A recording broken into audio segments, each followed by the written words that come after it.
Right, so let's look at Hadith. In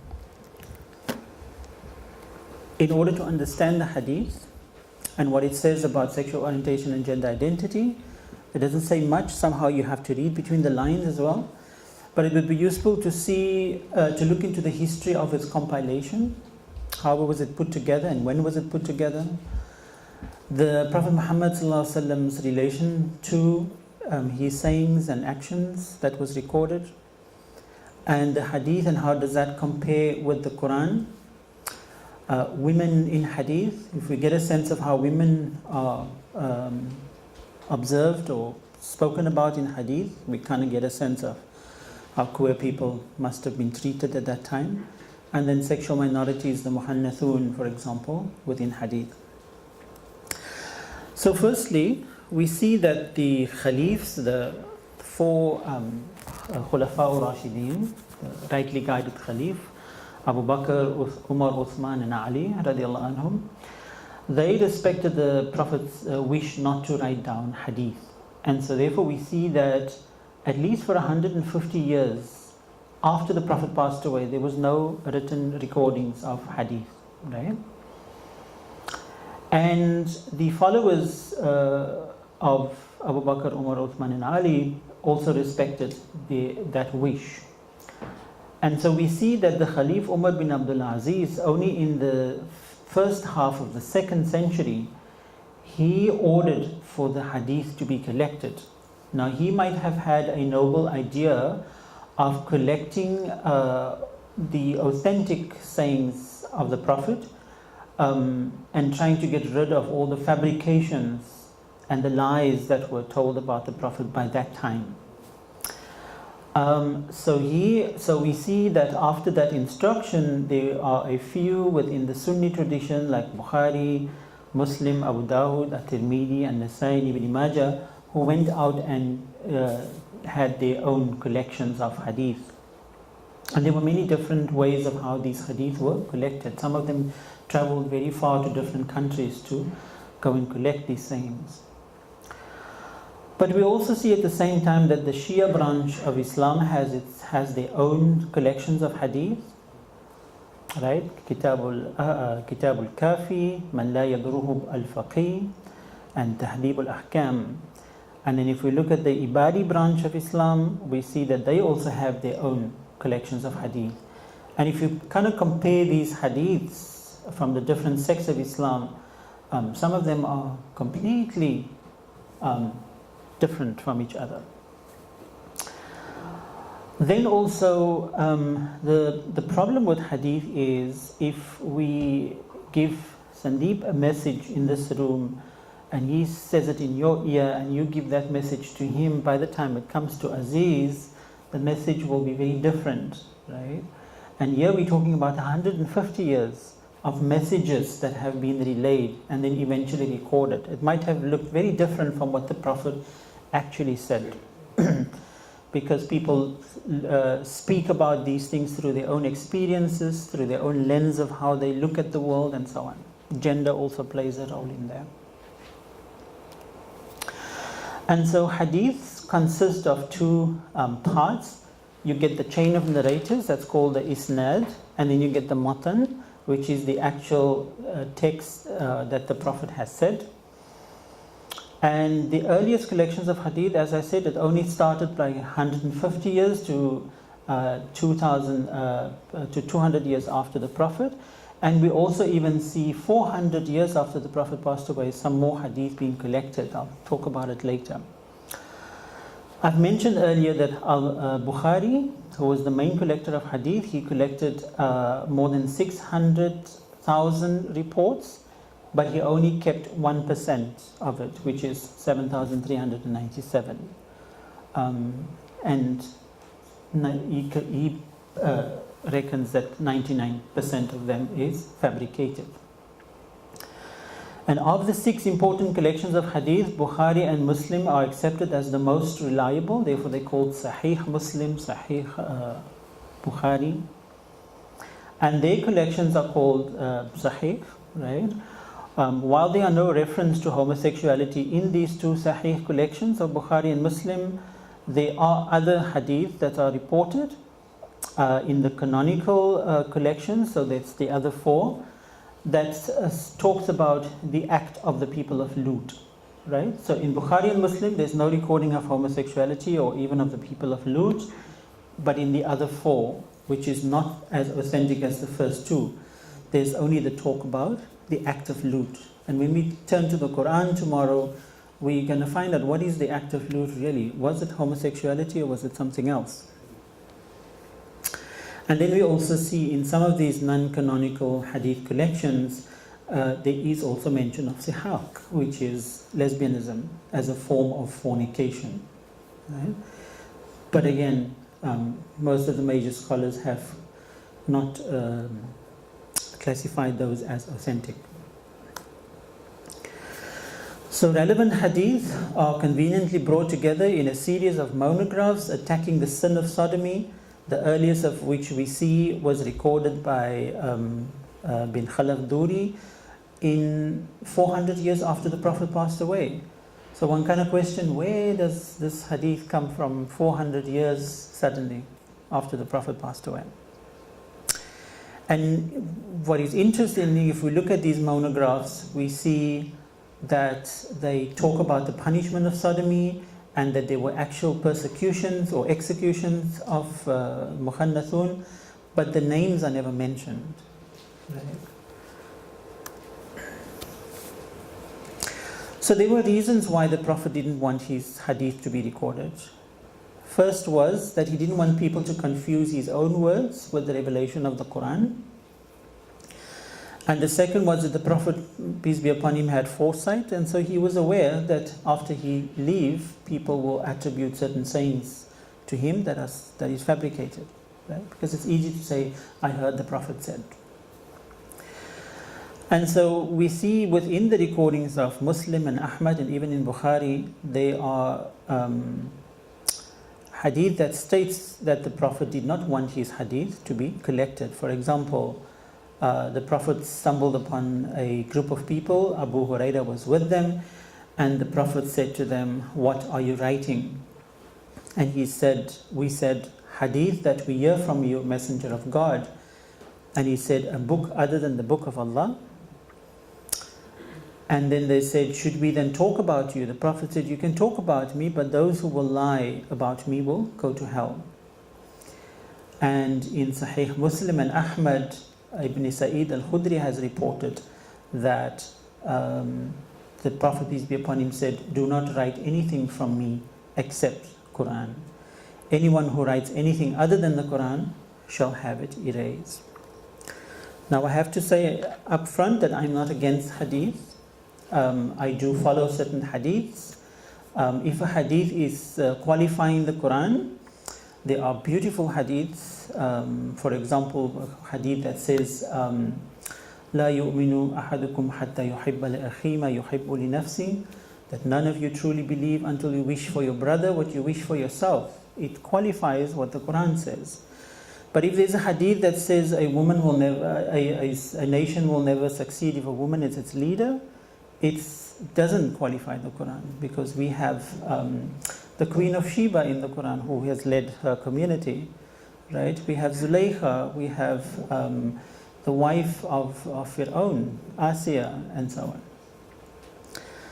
on. So one needs to be very careful about how we use hadith. So I don't want you to go away and say Imam Muhsin doesn't follow hadith. I do follow hadith, but I'm just very critical about it.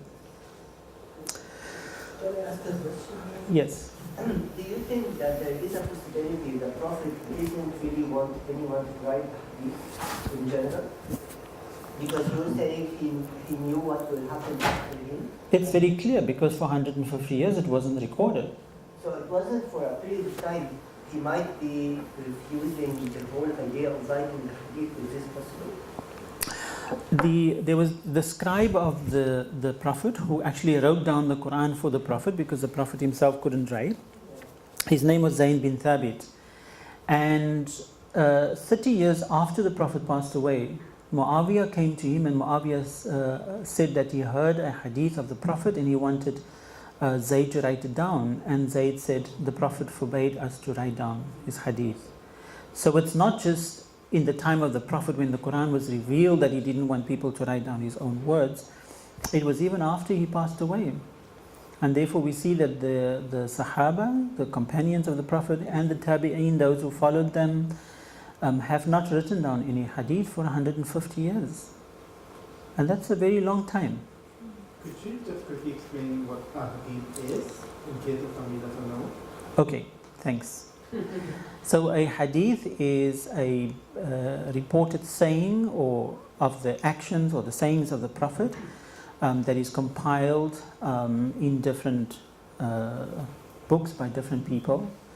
And it contains the sunnah of the Prophet or the seerah, the lifestyle of the Prophet. So we can read all of that in the hadith recordings.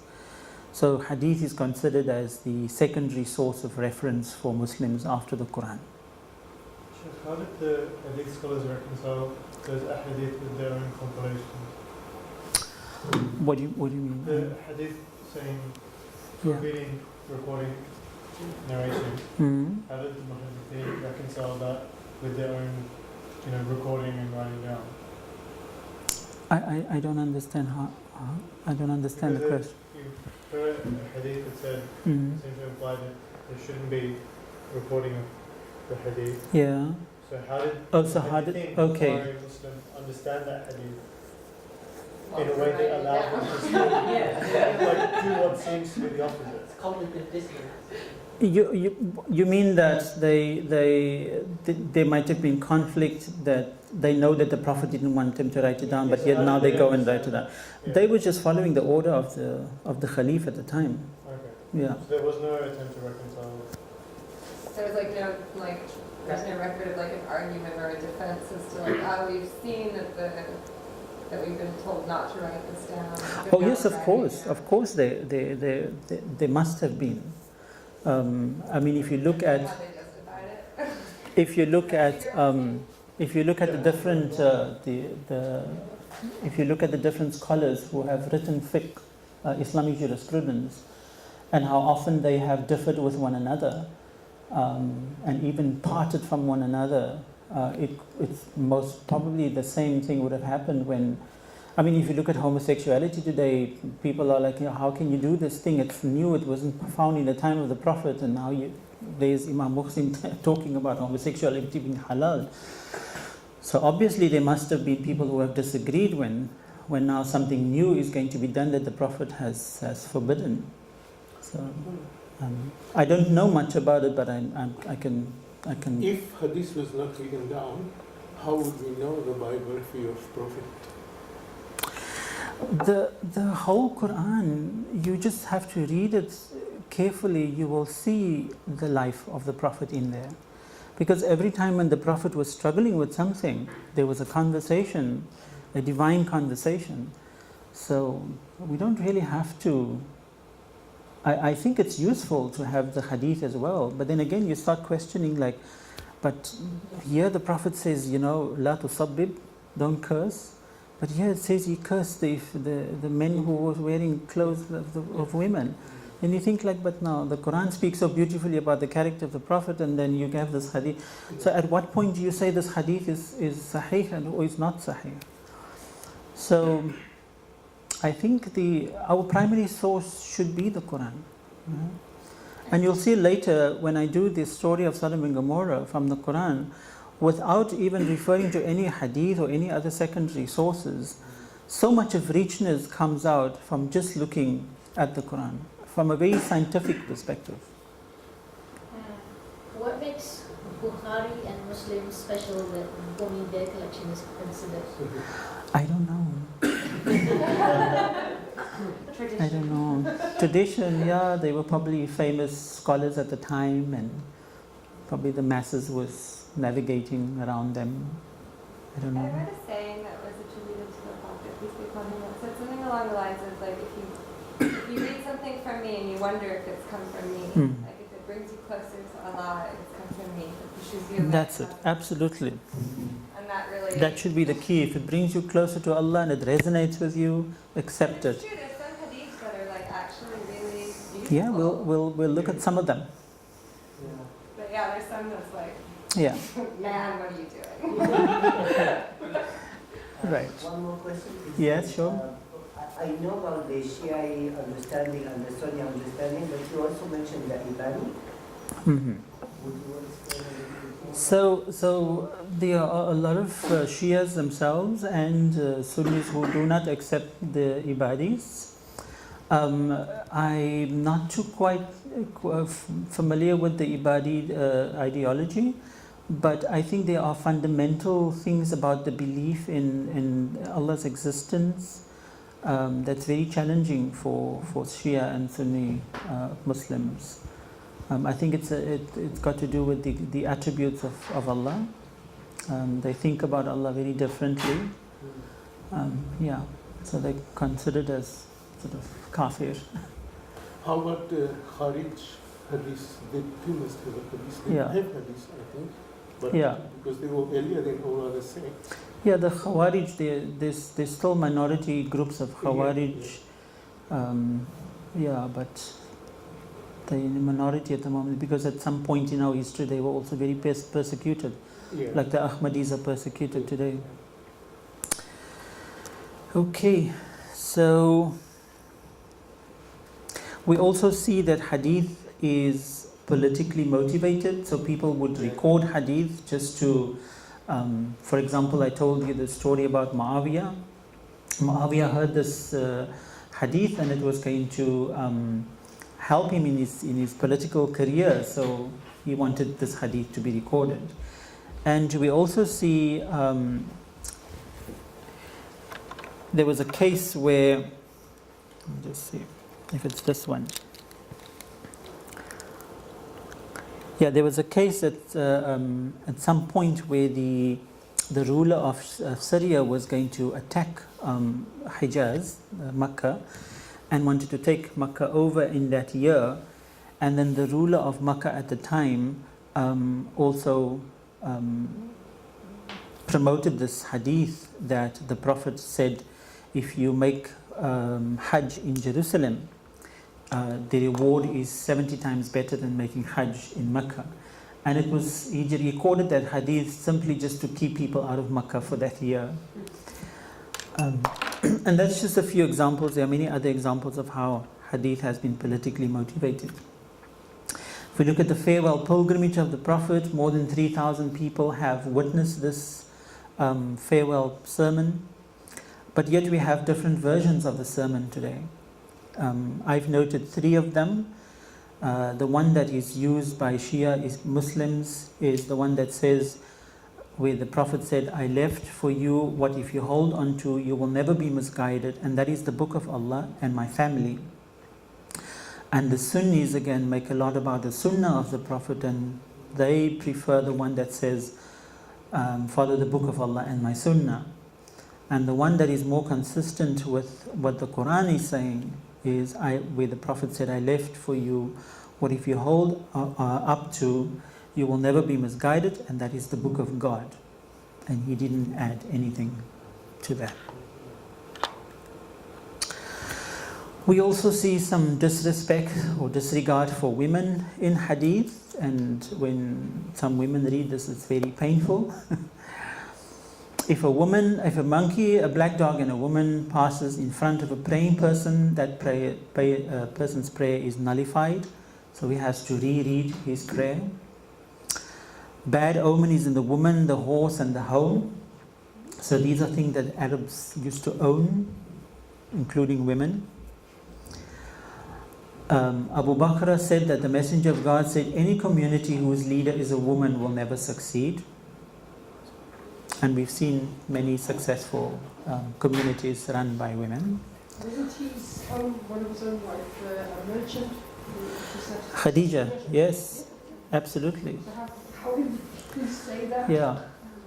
And she also proposed to the Prophet. Umar bin Hussein said that the Prophet said, I looked at heaven and I found that the majority of its dwellers were poor, and I looked at hell and I found the majority of its dwellers were women. And Abu Hurairah said that the Messenger of God said, if a man calls his wife to his bed and she refuses, then he slept the night mad at her, she will be cursed by Allah and the angels until the next morning. How convenient. Just like it's Absolutely. taken out from Talmud.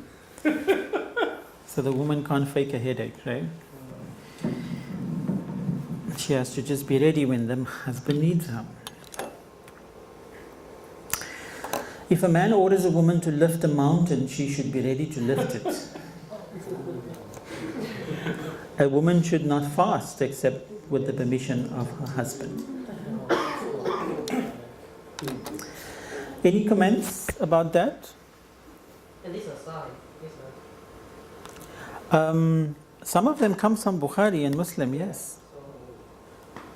Well, the last one's kind of contradicting. Yeah. How is it contradicting the Quran? Because fasting is compulsory.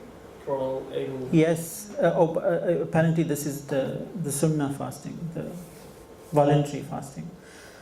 Because if the woman is going to fast voluntary and the husband needs to have sex, then... But my point is then it should be the other way around as well. The man should also ask the woman permission to fast. So what are your feelings around this? All false. All false. All fools. False. Oh, false. Okay. Because the first one, monkey and dog and all this, seems to be, modeled on Talmud. That's what Talmud, because Moses, Maimonides, or Musa or Mamun had said, even the Africans are not human beings, they're part animal, they're brains and they develop, you see. So these people could have been influenced by that. Yeah.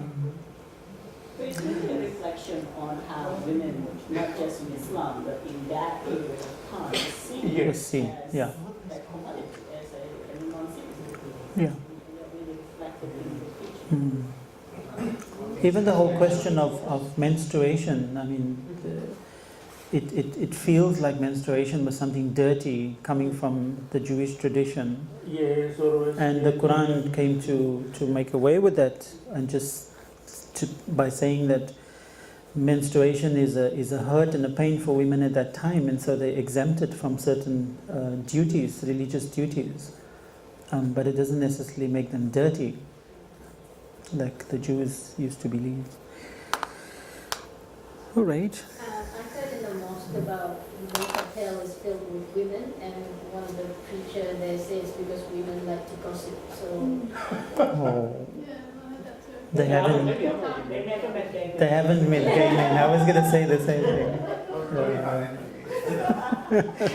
But we're going to go to hell anyway, isn't it?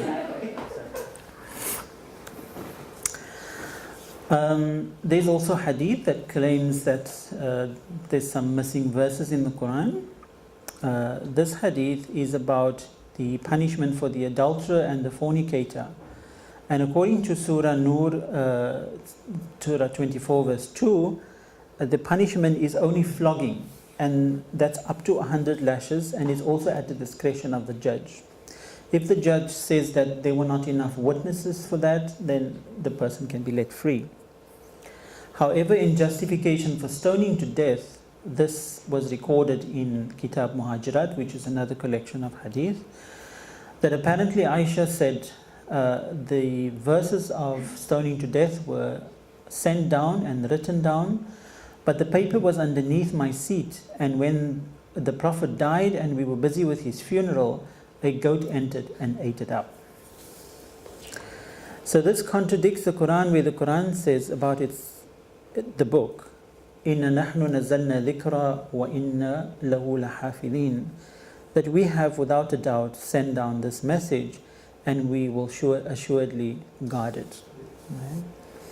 So if such an important verse, which determines the fate of a person, can be eaten up by a goat, then I wonder what kind of Islam is it that we're following. And why would God allow something like that to happen? Luckily we don't have dinosaurs here to always fuel. Dinosaurs, yeah. It sounds like God wrote down this ayah and he sent it down, and then he made a mistake and he sent the goat to go and eat it up so that it doesn't get recorded. The goat's like, yes, sir. Control F. And some of the contradictions we find within hadith, if we look at Abu Dawud, book 38, verse 4449, and followed by 4450, the two hadith actually contradicts one another, and it talks about bestiality. The first one says that apparently the Prophet said that the person who has sex with an animal, the person must be killed and the animal must also be killed. And then Ibn Abbas or Ikrama was asked, or he asked, what offense can be attributed to the animal? Why should the animal be killed? And he replied, I think that the Prophet disapproved of his flesh being eaten when such a thing has been done to it. And then the next one says, there is no prescribed punishment for the one who has sexual intercourse with an animal. So again, which one do you choose? Are they right next door to each other? They right next to each other, yes. I would not accept any of them because the first one is exactly what Pentateuch Torah says, and it's just that it must have been copied from there by someone. That's another interesting point because a lot of the people who have narrated hadith are people who have been converted from either Christianity or Judaism, and they brought a lot of that into the reading. I have always been saying that. This is another fabricated hadith that's used against queer Muslims. When the male mounts another male, the angels are alarmed and they raise a cry to their Lord. The wrath of the Mighty One comes down upon these men. The curse comes over them and the tempters surround them. The earth asks its Lord for the permission to swallow them up, and the divine throne grows heavy upon those who bear it up, while the angels declare God's greatness and hellfire rears up high. So you kind of wonder if Allah is so mighty and compassionate, and why would the throne of Allah shake when two men have sex with one another? And males have been having sex with males forever. That throne must need some maintenance by now. It's one shaky chair. Okay. So this hadith becomes questionable and therefore considered weak by most scholars. It contradicts reason, and the quality of the rat attributed to Allah contradicts Allah's qualities as it is described in the Quran. And the hadith is narrated only from one source, so it's an ahad hadith, who is Ibn Abbas, who told this to his servant Ikrama. So this is commonly believed by Indian Pakistani Muslims. Absolutely. I've heard it many times from the pulpit. And a lot of things are said to make the throne shake. Yeah. Not just that, but so many different things. Right. So is the throne of Allah It's not really so stable up there. Yes. It's forever shaking.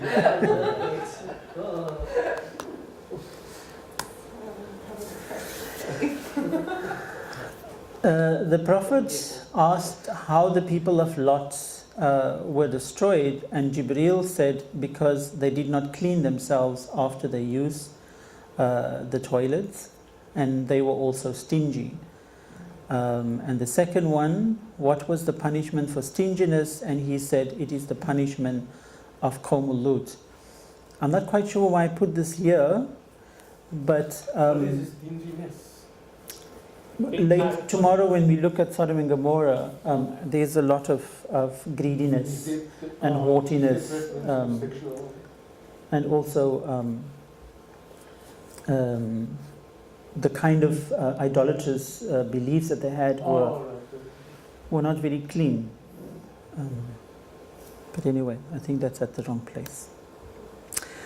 Right, so can I have a time check, please? When do we have our next break? When is our next break? About now. Okay, so maybe can we... Every time you go out,